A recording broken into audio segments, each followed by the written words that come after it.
In 2018, the Seawind 1260 was awarded Cruising World's Boat of the Year for under 50 feet. Since then, sales have been extremely strong. They've now got a year's worth of forward orders. So today we've got a very rare gem. We've got a late model Seawind 1260 that we're going to get a full boat tour with owner Warwick. G'day Warwick. Brent, how you doing? Look forward to seeing you. Yeah. Let's go for a boat tour.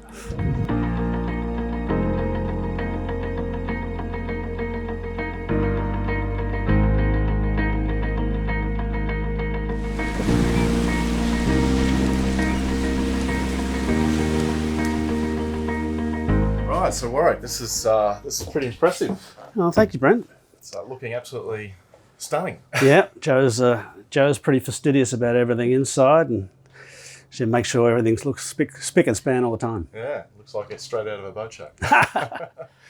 So, I mean, what's the appeal of a boat like the 1260? Look, we came out of Flybridge Cruises, and it was a big jump for us. But what we love about this boat is the space and the openness of it all.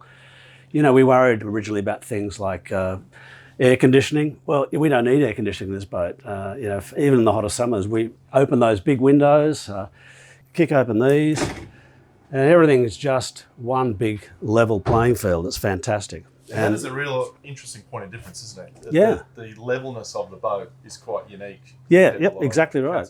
And it's these doors, the trifold doors, are amazing. Once they're up, sitting around this modular lounge, which is quite able to be shifted around to suit whichever way you like it, a table that can go, you know, in different directions when locked off, or all the way around into sort of buffet mode, I suppose you call it. It's so flexible and versatile, and open up these big windows, magnificent. So the upholstery you've got here is an enhanced upholstery. That was a big decision. That was a big decision for the boss. Yes, you know, with colour. So we got the grey leather, which is very serviceable, and it's in perfect condition, and accented with some nice little cushions. And we've done extras in the boat, like put in some mood lighting. We ensured that the lights were all warm white instead of that operating theatre white light. Yeah, so it's a nice tone to it. It's brilliant at night time, and it's very, very enjoyable to sit here and look out in the beautiful Pittwater and enjoy it. And that is, the visibility through here is amazing, isn't it? And particularly underway, it's a concern, again, coming from a Flybridge cruiser where you've got just visibility like a king. This we haven't noticed any issues at all. Good visibility, driving and sailing with the skylights in the cockpit, etc. Wonderful. And what about in the cockpit? So out here you've got the internal lounge, but you've also got almost a balcony setting outside. Yeah, really good. You know, the sunbrella, again, in perfect condition. Thanks to Joe. Thank you, Joe. We've put in hot water in the sink and an extra deck wash. So that's hot and cold. Hot and cold, yep. An extra hose, freshwater deck wash. I use it mainly to flush out the Yamaha, and that's very handy having that on the outboard bracket with the crane to get it onto the back of the boat. So this is the tender outboard, and it's got its own dedicated little crane to swing it around onto the back of the tender, so you're not having to. Yeah, and we generally leave it on the back of the boat. That's easy enough to pull up. Again with these blocks, we took it off because we were going to do a bit of a sail. Weather was against us, so we didn't, and it stayed there ever since. Right. Haven't really used it that much. But back to your point about the lounge, very comfortable, and again, very flexible. Table comes out, stows up in the front locker, but we've had that there all the time. Ice boxes, again, come out, and they're extra seats, very comfortable. And they give you an extra setting around the table, external seating area. Exactly right. And then your barbecue on the port side? Yeah, barbecue, a gas, again, linked up to the safety system inside mainly for use for the galley. If there's any gas leaks, it shuts the gas off automatically. But this works on a little pull-out system, which is very handy. It's a right height to cook a steak, you know. And then inside, it's in reasonably good condition, stainless steel throughout. And we've put that to a bit of use. And through the cockpit, you've got this stunning flexi-tee product that just really enhances the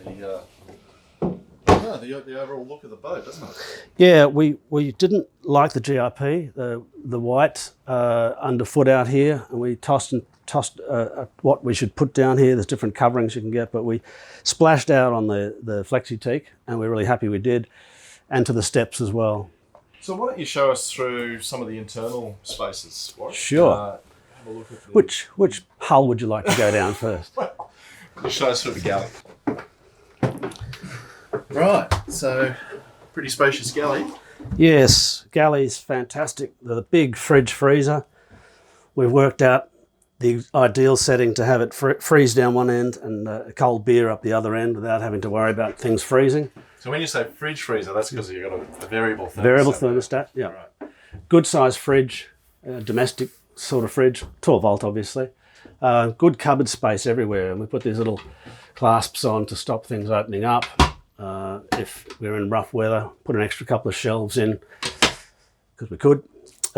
You've got cutlery drawers, both ends, three good sized spaces under the sink, gas oven, which works a treat, and a 3-burner cooktop. And these are very, very flexible, for glasses. We've taken them out and more space underneath there. So plenty of pantry stowage and yeah, and plenty of room too. I mean, we can get past each other cooking. Really good, just opening up the windows here to let heat out and cool in. So, and as you mentioned though, like that sort of dimension here allows you to sort of wedge yourself in a bit, doesn't it? When no gimbal. No gimbal. Because you don't need it. It's a catamaran, of course. Put it on the list. So we also splashed out the start and put these ocean air block out and insect screens in. And I noticed you've got those on virtually every hatch. Yes. Yeah. So you can completely, close down the sun from up top. And we leave it shut so you don't get any worries about sun in, when we're not on the boat. Mm. Again, hot and cold water. A spigot for filtered water. Filtered fresh water. Filtered fresh water. Yep. Drinking water. Yep. Right. Filter's just been replaced for this year, and of course the built-in microwave. Yeah, flatbed microwave, which is good. So plenty of space. Looks small, but it's higher than the ones with the turntable, so you can fit quite a large thing in there. Also, the good thing about this vessel, we upgraded the batteries, the house batteries. We've got 630 amp hours, and with the 2,000 watt inverter, we can run a toaster, electric toaster, coffee machine. All important coffee machine. Hairdryer, not for me, of course, and anything that's up to 2,000 watts. I think we've actually crept over that a little bit, but it's wonderful, and the batteries handle it all. With 800 watt solar charging, every time I get on the boat, it's always 630 amp hours full. So. Well, that's a really good point. And so those inverters also have a battery charger with a smart regulated charging system. Yep, absolutely. Linked into the whole system, so plenty of power. Plenty of power. All right, when you take us forward, have a look through the guest bedroom. This has always been a point of contention. Joanne likes the pillows this side for the guests. I like them that side. Yeah, so an ensuite to complement the guest cabin. Yes, good storage under the sink as well. Got a handheld shower, but we put a little holder in so you can have your shower here, pump out. And, obviously the Jabsco pumps work well, either saltwater and flush or just electric toilet, full electric toilet. Very nice. And pump. Don't have to demonstrate. I won't demonstrate. And the holding tank's particularly easy to empty when you're in the right area. So show us through the master cabin. Certainly. This is lovely sized bed, fans throughout, of course, we mentioned before. Some good little reading lights that are very adjustable. Again, the nice hatch covers. Plenty of storage with cupboards here, back under here behind the door. And we've got a little open locker there for clothes. And this is a big bed too. It's a queen size bed, and you're looking straight through these windows at eyeline here too. Yes, yeah. And the windows obviously are treated so people can't see in, which is always a good thing. And at the front, we have a full hanging locker with heaps of space. So this is the master bathroom and head? Yep, but a lot bigger than the guests, as you'd expect, and access to the engine room, which is fantastic. It's a little light, and you've got your hot water system, and you've got your holding tank, and you can get to everything really simply for servicing, checking oils, and checking sail drives, etc.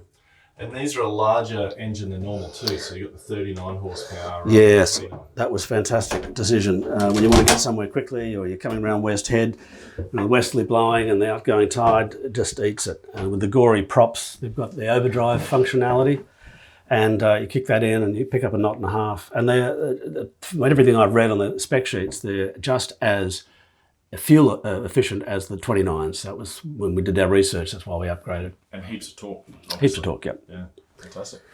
So this is obviously where everyone lands and gets entertained, Warwick. Yep. Why don't you tell us a little bit about the entertainment system on board? Oh, okay. Well, we splashed out. We love our music, and we don't mind if it's a bit loud. Bit of a doof head, but no, not really. Nothing better than really good quality sound, and means you can have the sound down a little bit and it still sounds great. But we've got we put these extra speakers in, and they're on a swivel. So if we have the big open windows, you can have the main sound system going up there, or you can swing them round out to the cockpit. They're supplemented by these standard ones, which are still Fusion, very good speakers. We've got a 10-inch subwoofer underneath there, and a big Fusion amp that drives that system, other amps for the cockpit speakers. And then you've got a big, 32-inch television? Yeah, we upgraded to the 32-inch, and that's just at the right angle, particularly on the day bed. That's Joanne's spot. And that's all hooked into the system as well with a separate HDMI cable running through, so you could put an Apple TV or a Blu-ray player. I mean, the system's got a DVD player, but we tend to play Blu-rays and put it on there, plug that in there, and it comes on the TV for the vision and the surround sound for the sound. Fantastic. Now it's getting a bit warm here. Why don't you show us how this window works? Sure thing. Pretty simple. Good idea, turning the music on and pumping through the forward windows. Very good. These are great locks. We've never had any problems with water coming in, and you can obviously have it halfway, but on the telescopic arms, they hold it up pretty well. And so the airflow through here is just unbelievable, isn't it? It's good. You get both open, you get a lot of breeze coming through. Right, so why don't you show us through the Helm setup here? So we've got some nice B&G electronics here. Yes, yeah, we got the 12-inch screen. We've got plenty of options on that, as standard on the B&G. We did put a forward scan transducer in. Oh, cool. Which is quite good for if you're coming into shallow areas. It'll plan ahead and tell you when you're losing depth. That's quite good. How far forward does that actually project? I mean, have you got they say 20 to 40. Okay. All right. And have you found that useful? I mean, it's something I get asked about all the time. It's good to know you've got it, but I haven't used it all that much. I must be honest. Okay. We've got radar, the B&G 4G radar on there, which I do find quite handy, particularly in these cluttered areas. And that does quite well. The rest of the instrumentation, we've got the two repeaters here. So we've got the repeaters being wings and being able to toggle through. Yeah, you can set it up for whatever you like. And the good thing about here, you've got one central screen. Then you can build all of your instrumentation into one screen, and it's very flexible. So you basically design your own homepage, if you like. And the dual helm's been very helpful. So we've got controls on both helms. Right, now that is an interesting point to note. So not all of the boats are not standard with twin throttle controls. No. You've gone the extra one. Yeah, and we upgraded to the C60 instrumentation as well. Obviously, we've got autopilot. Thank you. We've had the two compasses have been swung. We've got deviation charts there. I mean, they get, as you'd expect, they get a little bit affected by all the electronic equipment, but that's all been fixed up. And that's about all I can tell you, really. Just coming back to the throttle controls, because the point of that being that you can control from either helm, right? Yes, it's quite simple. It's a changeover here, which is, I think, more of a safety a safety factor so someone can't take control over there without you knowing them. You spin that around and then all your controls are now here. But you can steer without having to do that. You can steer at any helm. So if you're rushing over to pull a sail in, you've got control of the boat from both helms. But the point being that if you want to come along a starboard side tie-up, yes, you can do that with full visibility. Absolutely, yeah. Yeah, that's neat.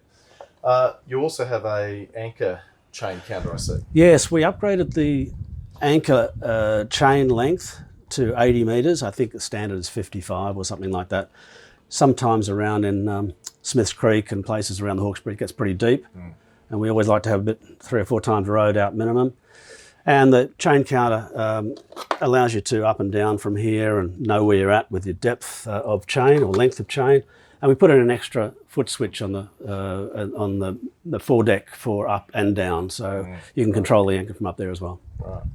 So obviously we've got lots of protection and shade here. You've got all your controls over at your fingertips with an electric winch. Yeah, and this is good too. We've got clears that never been used that come down the side there in that really bad weather. The electric winch is fantastic, and particularly for the big main to get that up. So and, main halyard raising it up. Yeah, and we use that if we got a decent pull on the sheets to bring in. But also it's very handy because that pulls the door up and down. It's a really unique feature for these boats, which we quite liked. Well, why don't we show actually how the doors close down and how you close the boat up? Sure thing. So shutting the boat up is very simple. The front windows come down quite simply, lock up, watertight. Electric windows go up. Make sure your switches are all off. We leave the fridge on generally. Have left the freezer on if we need to. Door's very simple. Take the strain off, clutch off, and then the door comes straight down, making sure that no one's in the way, of course.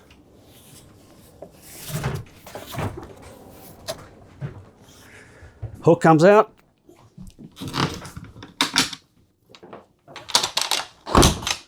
Door's shut.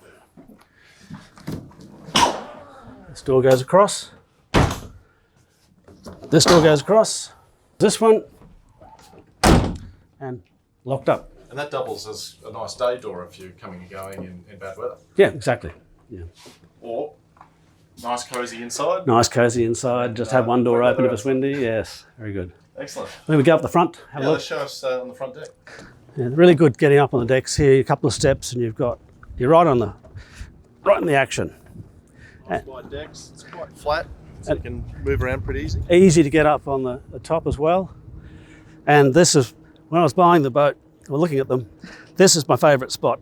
Sit here and watch the dolphins. They're good trampolines, and yeah, very easy to operate. A fair bit of storage up forward here. Very, very deep very deep locker here. The gas is in there. That's the spinnaker. It comes with the boat, the spinnaker ropes. We've got the gypsy in there and a little locker there for ropes. Fenders under here. So electric windlass. Yeah, electric windlass. This is your double button up here arrangement, so you can lower it up. Yep. Or down. Yeah, and we got, with the windlass, we added the manual recovery kit, which I thought was a safeguard in case there's any problems with power. We haven't had any. And these lockers are quite huge as well. They look tiny here, but there's 4 huge fenders in this one. And saltwater wash down point in the other one. Right, so to wash down muddy anchors and stuff. Yeah, exactly right. And as far as your sails goes, so you've got obviously a self-tacking jib and fully battened main, and they're of a cruise laminate? Yeah, cruise laminate, and we also put a Genoa kit on, but we didn't get a Genoa for the boat, but that's all ready for a Genoa. And there's the neat little self-tacking jib extra, which allows you to hold back your rope without having to come up and unbuckle the cars. Yeah, that's important to point out. So that controls your clue or your traveller control for the jib. So if you're sailing to windward, you can bring it in. Yes. The breeze, you can let it out, or from the cockpit. Yeah, so without having to come up and undo the cars, they just open up straight away, and it's all done down near the helm. And I noticed a spinnaker bag in there. Yep, bloody big spinnaker, beautiful. Good fun. Oh yeah, we fly when that's up. We've done some good speeds with that. And that comes with the sock arrangement? Yes, yeah, it's easy to sock and unsock, and good fun. Yeah, fantastic. So if you'd like some information on this stunning Seawind 1260, then download an information pack here. Or if you'd like to see our Seawind 1260 sea trial, then click this video.